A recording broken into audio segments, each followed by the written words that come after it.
Welcome back everyone to theCUBE. Here at our New York Stock Exchange studio, we are in the prestigious Buttonwood Podium Room, part of the NYSE Wired Mixture of Experts series. I'm along with Jay Vellante, my co-host, co-founder of SiliconANGLE, and an old friend of theCUBE, been there from day one. Chris Lynch is also the CEO of AtScale. Chris, great to see you. Semantic layer, you were talking about it before, it's fashionable, now it's all the rage. Welcome back to theCUBE, good to see you.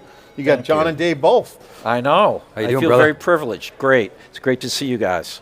Obviously we've been covering all the action, Snowflake, Databricks, data infrastructure's hot, AI infrastructure from semiconductors, Gen AI is pumping up all this enablement, right? So you're starting to see the data layer really with agentic on the horizon, just exploding in value creation with tons of extraction opportunities. It is the hottest area right now in the business. You guys are right there for a while at scale. What's the update? Give us a taste of what's going on. I mean, everyone's seeing the infrastructure, open table formats. You're starting to see the wave clearly on the agents, but you got to get your act together on the data side first. We're hearing that all the time. What's the update with you at AtScale? Well, there's a lot of update, but you're right. We're kind of like the leisure suit. Yeah. You wear it long enough, it will be in fashion. So now we're in fashion. You were early, but you're right on the target. And I'm old enough that I have leisure suits. I don't wear them anymore, but I have them. So a lot happening in the market, obviously, and also with AtScale. I think what I see is spreadsheets aren't going away, BI tools aren't going away. There's over 1 billion active users of Excel. That said, people are broadening how they're going to access data and analytics, right? So that's why now you're seeing natural language query, right? Things like this that are coming out, but they create more of a demand for a semantic layer because you need context. You need business context, you need access to as much of the data as you can get. So we're seeing a big boom in our business that really is being driven by this agentic revolution. And if you think about agentic, where it's going, and first of all, right, a lot of this is marketing and hype, as you all know, and we've seen enough of these because we've been around. But at the end of the day, what's the difference between agentic AI and RPA? Isn't that what we called it a couple of years ago? Right? Now we put this label on it, and now it's worth 10 times more. Shit, I hope it's different. RPA set the table, and the generative side makes the data more runtime. So I think what we're seeing is the semantic layer is the important conversation because it has to enable like RPA on steroids, which is agentic. I think that's what you're getting at. Like, yes. And so this is what everyone's trying to solve. What's the, and back at the end of the day, the analytics world, you get SQL, querying and search. The data platforms are hot. What do you see as the hottest area that you guys are in right now that makes you in the center of the action? What's the at-scale position? How would you describe that? Yeah, it's simple, right? So there are semantic layers, and there's one open universal semantic layer. The open universal semantic layer is AtScale. Why is that important? Because if you're really going to drive this agentic revolution, if you're going to drive Gen AI, you need to be open because you need access to all the data in all its forms, right? You need to be interoperable, right? Because at the end of the day, all these tools are not going away. And they're certainly not going away anytime soon. So you need interoperability, right? You have DAX, you have SQL, you have all these tools, right? They're not going away. You have all these BI tools. And lastly, they have to be coordinated because you still need a single source of truth, right? So what does that mean?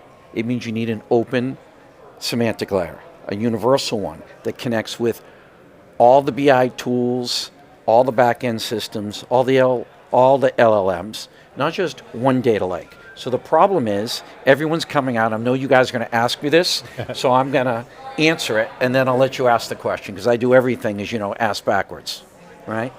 I should have probably started with an open source. Yeah, I'm a prompt engineer. Reverse prompt engineer. But anyway, where was I? So the challenge is inside the database, so now everyone's going to have a semantic layer, right? You have UC metrics, you have semantic views, but at the end of the day, that's so 1980s, right? At the end of the day, it's not going to live in a database because there's many databases, right? And think about, are you going to really build a disparate connection to every AI agent that you have to fuel in the market, that won't work. And no one's going to take all their information and put it into Snowflake, into Databricks, into any one system. And I love them both. I love all of them, right? Because they drive my business. But at the end of the day, right, it's never going to live in one place.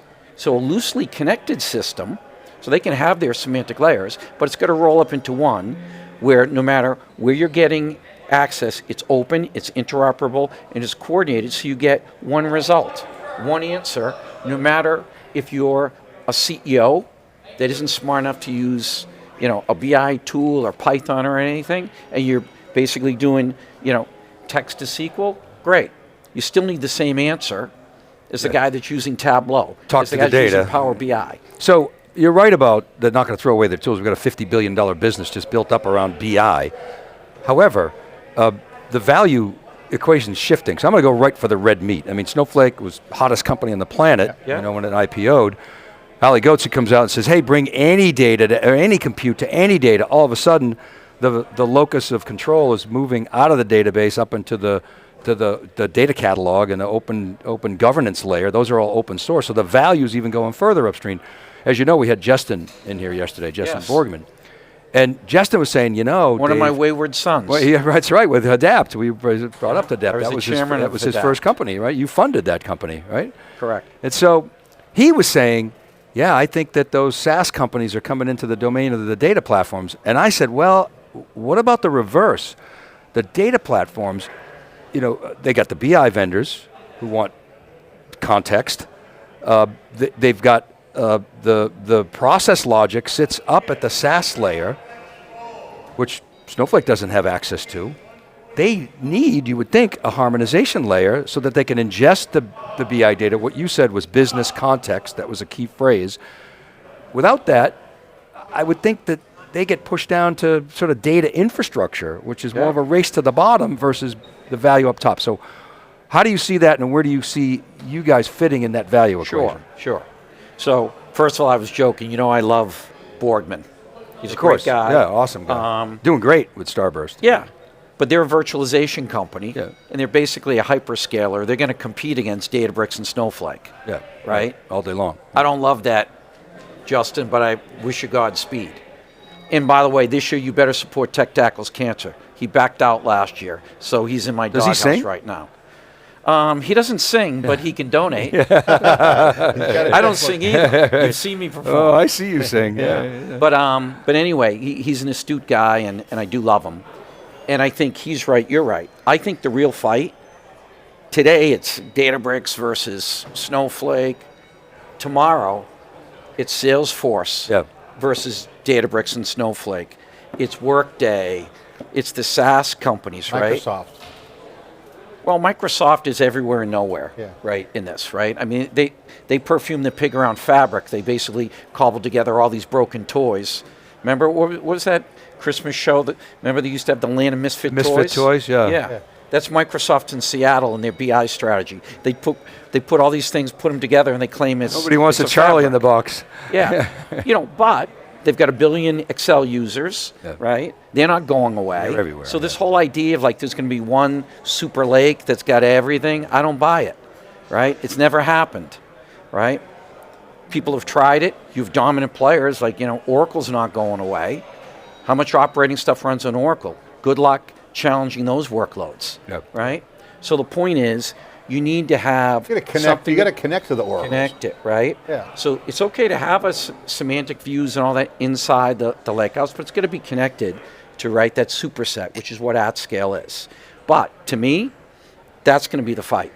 It's going to, because the SaaS vendors own the application, right? So they, in a lot of ways, own the high ground. All the process logic, the workflows, and everything. Yeah. You don't think that they're not designing, how are we going to capture that compute? Because they're letting that go out the door, right? I think that the SaaS players are going to drive more aggressively the agentic strategies in what you're going to see them come out with, I think, over the next 12, 24 months, particularly if they use AtScale, prescriptive agents. It's one thing to say, okay, I've got this agentic platform, it's telling me what to do. Well, once it's trusted, you can have it do it, right? And how does it get trusted? At scale. Well, no hallucinations, no compute expense hangover. I would say this. Because we deliver, AtScale delivers another important point for these SaaS companies. We deliver an order of magnitude performance on any lake at 20% the cost. Order of magnitude performance at 20% the cost. And when I talk to customers, 20% of the cost? of the compute Not cost. 20% lower, 20% of the cost. Of the cost. Okay, so 80% game lower. Well, actually, the changers. math is, well, 20%. Yeah, okay. Do the math. on Order your own. magnitude Yeah, yeah. performance at 20% the At cost yeah. you're paying in The compute. cost. So Right? I think, let's take Salesforce as an example. I think Benioff doesn't want to go down into the data infrastructure weeds. I think he's happy to say, hey, leave that to Databricks and Snowflake. Great. I will own the high ground, you called it. Yep. So where does that leave Databricks and Snowflake? Snowflake in particular. If they don't have some kind of harmonization layer, and I know they're working with relational AI, which I like that relationship, but in order for them to move up the stack, they have to have that. Otherwise, they get relegated to that data layer, which gets pushed down. Now they're really head-to-head with the hyperscalers. Yes. So at least Justin has a hybrid AI strategy. We can do on-prem. There's a market there that Snowflake's not going after. So that to me is the one of the most important pieces of real estate, that system of intelligence that we talk about, the data harmonization, the semantic layer helps power that along with like the knowledge graph, and that feeds the agents. Thoughts on that? Yeah. So I think that, well, you just saw Salesforce made a purchase. I think it was this week. Informatica. Oh, no. You're talking about other than Informatica. You mean... Yeah, they just What bought they buy? something this week. they buy. I think it was this week. You can pull it up. But to me, it's an indication of what they're thinking. But basically, they bought something that I think they're going to plug into Tableau. Talk about that acquisition, because I think what we're seeing... on What, the Informatica, or are we talking Informatica here or no? Well, in Informatica, right? We can start with Informatica. But I while mean, you're looking it up. that gets them out of their walled garden, in theory anyway. So that expands their team. That's why their TAM. I think they're more interested in going out and up versus going down into the data layer. Well, but here's the way to think about it. And this goes for Salesforce or any of the SaaS platforms. why? WAII. I don't know how to pronounce that. Why? To enhance SQL analytics and agent force. Yeah. There you go. Yeah, so the SQL is the killer app. Still. Right. So- Right. This is what you guys have been focused on. So I ask you, we're seeing a lot of companies trying to race to fill their platforms with point solutions that are not adequate. And we were just commenting on our CUBE pod this morning, Palo Alto Networks bought CyberArk. Why? Because it was a good solution, it worked, and they get a big piece of the puzzle. And this is becoming kind of like a product roadmap kind of challenge and platformization. Yeah. Do you fit, how do you talk about that when you compete against companies that have something similar in their platform? What does AtScale do differently? What's the counter to that? How would you talk about that? Yeah. I mean, well, as you know, right, we work with all the data lakes, right? And we enhance their value and we drive new workloads to them. That's why they like us, right? But we're super efficient in what we do. Order of magnitude, performance at 20% the cost. They don't love that, right? That's why I always say, at scale, you want to use an LLM, no hallucinations, and no hangover when you get the compute Wait, bill. they don't love it because they sell less compute? Is that what you're saying? I mean, what happened to Jevons paradox? They grow their compute workloads because we're bringing new workloads to them that they would not have had before. Right, so because the customer But can they're afford much it. more efficient. Yeah, so they can do more. Yeah. I mean, Yeah. Jevons paradox Yeah. is at play here, like the whole DeepSeek, narrative. Well, I just think the platformization is coming to the data world because you're going to need to have the best products. So you either composability-wise fit AtScale in, Yep. or plug in deeper integrations. So that's a corp dev opportunity for you to go in and do deals. Is that kind of the thinking on your end? Because it's a connection world now. People are connecting. 100%. So couple of thoughts. So first, the reason I think that Salesforce, I don't know how to pronounce the name of the company. WAII. Why? They made that buy, right? And what they're doing, the SaaS vendors are going to have to compete against the hyperscalers data lakes, because at the end of the day, what's happening? That data has to get sucked off from Salesforce onto Databricks, onto Snowflake, right? And they don't want that. So to me, it's part defensive and part offensive strategy, but they're going to need to control, right, that data, and they want it staying on their platform. Yeah. So how are they going to do that? It's a text-to-SQL capability, which of course everybody's has to have. Yep. But I want to come back to the whole notion of, I mean, if you're a hyperscaler or you're Snowflake or you're Databricks, what's the path for them? Is it to partner with you guys? You're talking about them building some of their own. Why would they? Yep. Does it make sense for them to build their own internally? I mean, you guys have been at this for how long? You got Dave, at the 13 years, at the technical helm. I've been here 7 years. It's a hard problem to solve. DBT bought a company, announced that they were doing it. In less than a year, they retracted it and ran away. CUBE recently walked away from the business, right? And they were funded to be the next semantic layer. Yeah. Matter of fact, I think Databricks may have invested. A lot of people dying on that hill. Say again? A lot of people are going for that market, not making it. Yeah, it's hard. It's hard. If I knew how hard it was, I would have done it. But here we are. All right, so where are you guys at? Because right now, I was talking to some insiders. MCP is hot. You guys have got a good rap. Word on the street is you guys have a great MCP execution. SQL is the lingua franca, big time automation opportunities for agents and agentic. So that's obviously a great vector for you guys. Correct. Where are you guys now in terms of state-of-the-art at scale? So it sounds like you know about our MCP announcement. So we're doing that. That opens up a giant market for us because now we can drive any open source tool, any tool that people want to use. They can use it with Cortex, they can use it with Genie, and we make that happen. Yeah. Right, so that is definitely that's a gift to you guys because MCP was a really great win this year for the market. And it's a right. Deploying a universal semantic layer is not trivial. Yeah.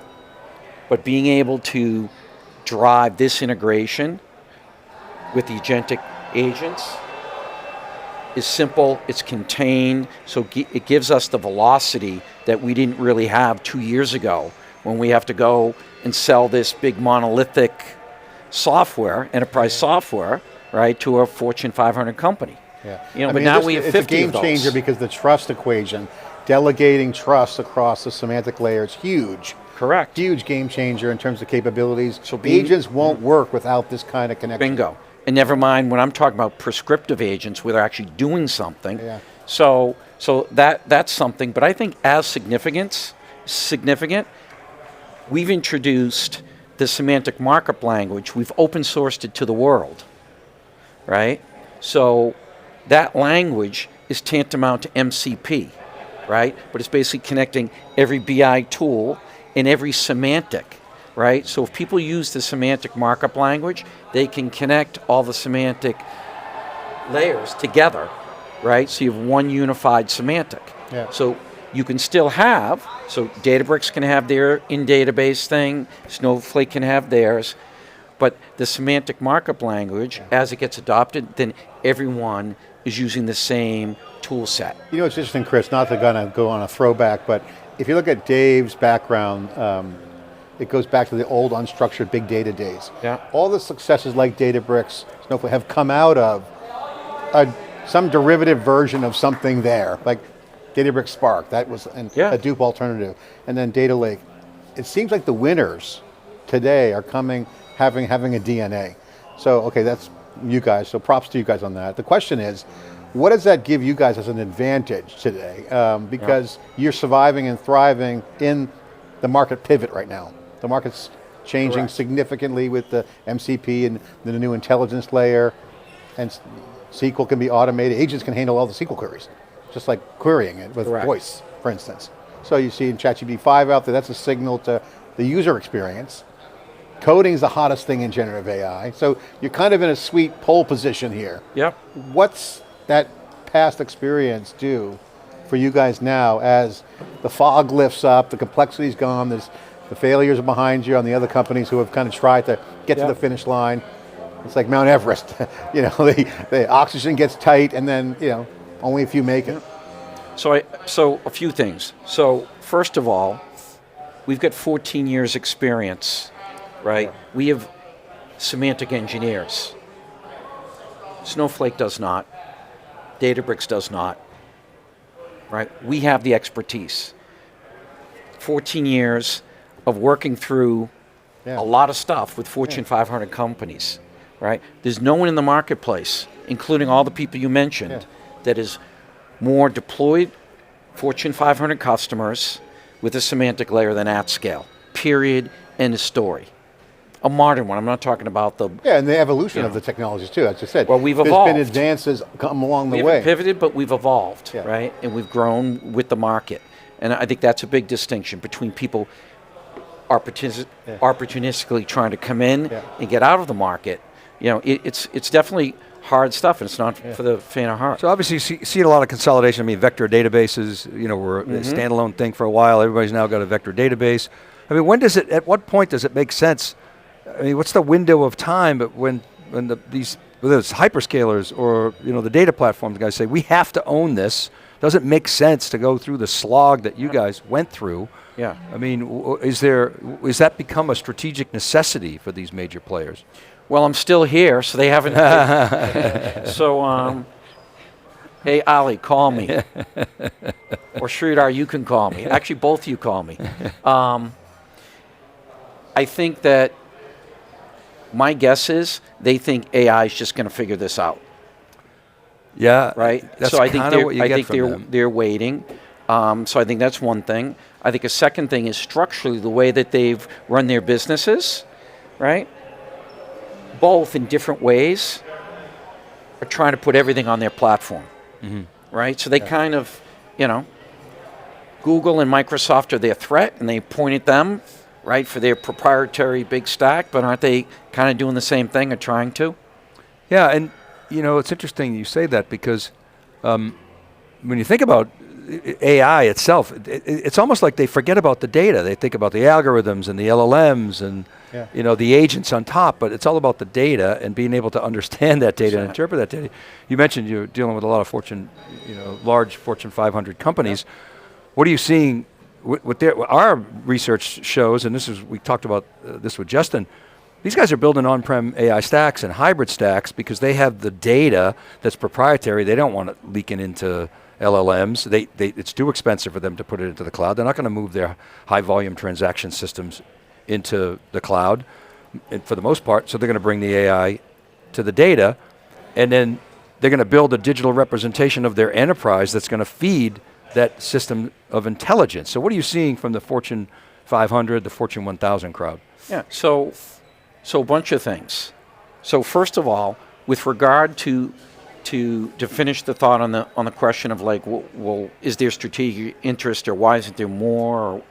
So I think their business model is to drive everything to their platforms. Our business model is leave it where it is, and we'll sew all that context together, right? So fundamentally, do they want to make friends with everybody in the ecosystem and allow them to connect into this, or do they want to fight it out that one data lake's better than the other one, right? So I think that's a challenge. Well, it might be a play for the hyperscalers, though, like in AWS, right? Yep, hyperscalers could be a different story. But I think what they've done, or they're attempting to do that is right, that sort of addresses this SaaS platform versus data lake or hypervisor, is that Snowflake has a pretty robust application ecosystem, verticalized, and it's growing, yeah. So I think that they've done that to sort of counterbalance what you're suggesting, that like they really don't touch the application, the customer. So how do they do that? Well, if they can build an application ecosystem, that's sort of a indirect competition for those SaaS platforms, right? And they need enough shiny applications to say, all right, I'm going to pull the data off of Salesforce, I'm going to put it into this. It's actually very AWS-like, John. Yeah, I mean, I think ecosystem to me, I love this markup because everything's up in the air. It's going to come back down again. So it's like you said, it's been over the years, up in the air, it comes down, up, it goes down.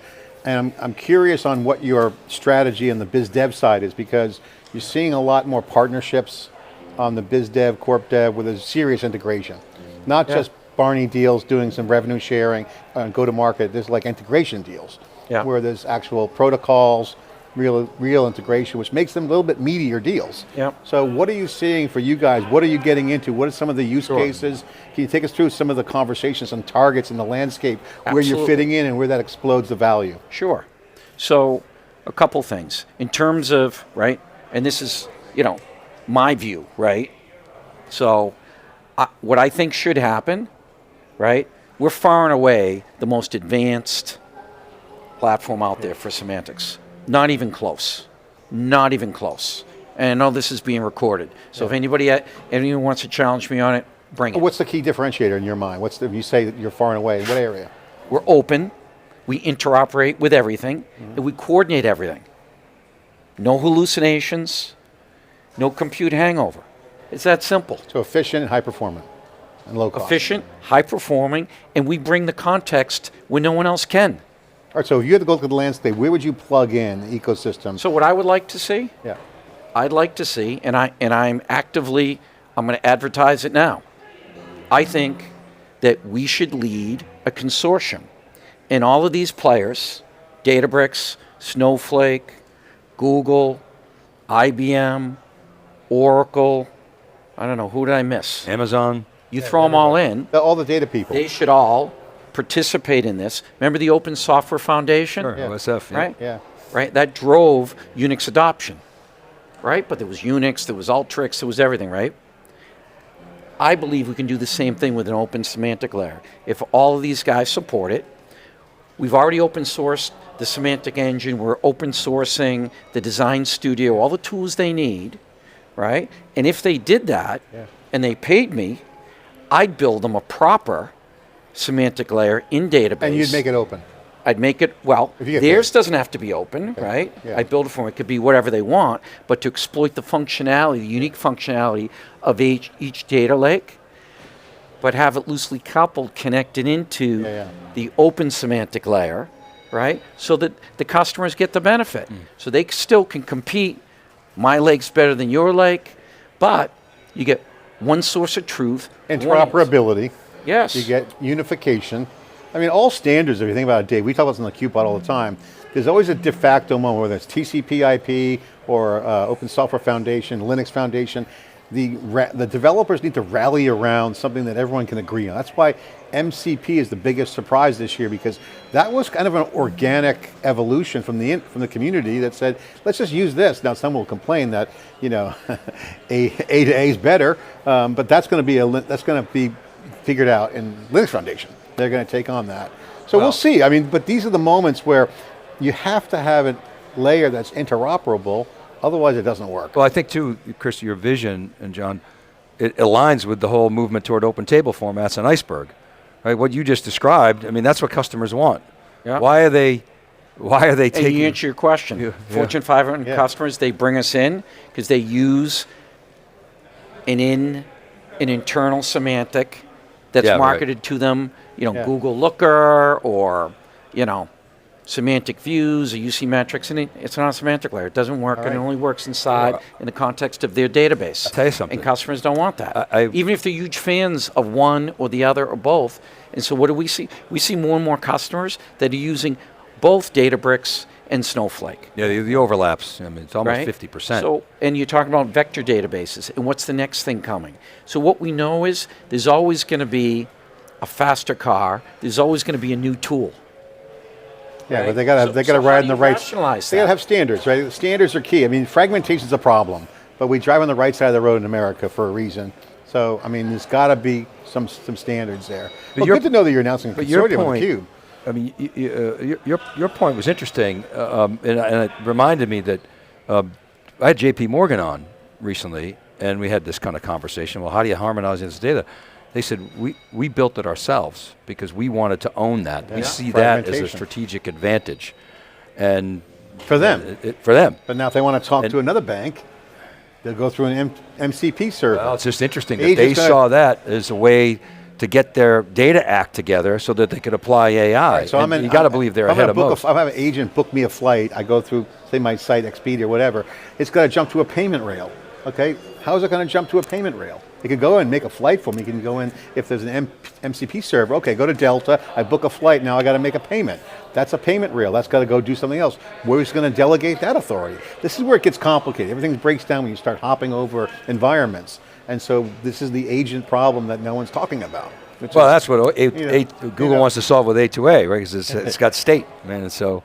You need to be able, in Fortune 500, you have to be able to support AI and BI workloads. I think the last time I was in your studio talking about this stuff and not Tech Tackles Cancer, we were talking about this.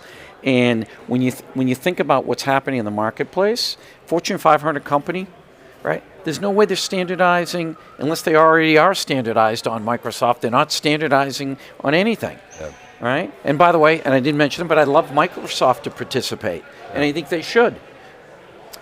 So, Matt, speaking of Tech Tackles Cancer, let's see, we're rolling in again. Explain what it is. People don't know what it is. Yeah, this is it's your philanthropy, and you've helped this get off the ground. You do live karaoke. Explain the history of it and how much money you've raised. It's cause for pediatric cancer. Tech Tackles Cancer. Amazing. That's the name. Yeah, that's TTC. the name. And I originally started it to build a muscle memory around young people that are so fortunate and blessed to be in this industry. I mean, everything we're talking about, think about, we've been around long enough, right? We used to sell computers the size of this room at Digital, right? Yeah, right. Yeah. So you think about where we are. What an exciting time. It's so easy to be absorbed in your good fortune and not look around you. And, even for myself, I was nearly 50 when I sort of looked around and said, you know what, there's a world outside of me and I need to be involved in it because I've been blessed with a beautiful family, great fortune in my career. You got to keep it real. You got to give back. And as I did, I found, it was just amazing, the people I met with. And, startups are tough. I'm in this thing 7 years. Poor Dave's 13 years slugging it out. And we've survived, COVID, the stock market crash, a lot of stuff, right? Yeah, I've seen a lot. And you find the resilience in these people. You meet a family that either has a child with cancer or, has lost a child to cancer. And when I say in these things, I say, you know what? I look around the room at these events. None of you, unless you've experienced that, have ever had a bad day in your life. Yeah. Pursue life that you wake up, pursue it with vigor, help other people, smile, make a difference. Yeah. And I'm trying to get people at 25, not wait till they're 55 to do that. So that's why I started it. And because other than the US government, drug companies don't invest in pediatric cancer research because it's too small a market. Shame on them. Yeah. And I think that's right. Yeah, I remember you telling me that. We've raised over $5 million to date. It's our 10th anniversary.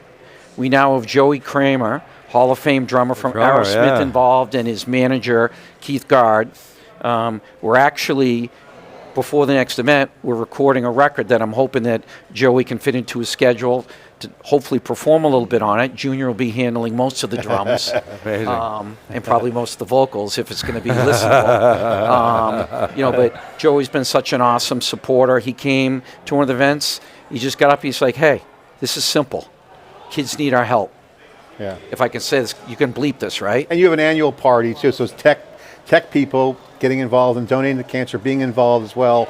You have a party every year. Is it around the same time? You guys do like a live November, band? right? Yeah, it's typically in the fall and the spring. And you do one in London too. Yeah, we did one in London a couple springs ago. We've got offers to go to Paris, to Madrid. We also want to go to all the NFL cities in the U.S., but we've got access now to a music studio where we can simulcast performances. I like the music angle. Give a plug for the folks watching that's in the tech field if they want to get involved and maybe build a satellite country kind of group. Yeah. How do they get involved? Does it work like that, or is it just all? What's the engagement if someone wants to get involved and really lean in? What do they do? Yeah. So they should reach out to me at lynch.arpt@gmail.com. That's my personal email if they reach out, but we have it down to a science. So if you wanted to run an event anywhere in the world, Nicole can show you how to do everything. And, it's like building a chapter. If someone can spook one up in Spain. And if you raise a lot of money, I won't attend or perform. If you don't, I'll come. That's an incentive. Yeah, well, an or incentive. disincentive. Chris, But great. to raise the money. Well, and it's but just hold on, an I've got awesome something, show. because you guys have been long-term supporters. Thank you very And much. you Thank guys you, yeah. invest a lot of time and Appreciate money that. in this thing. It's a great cause.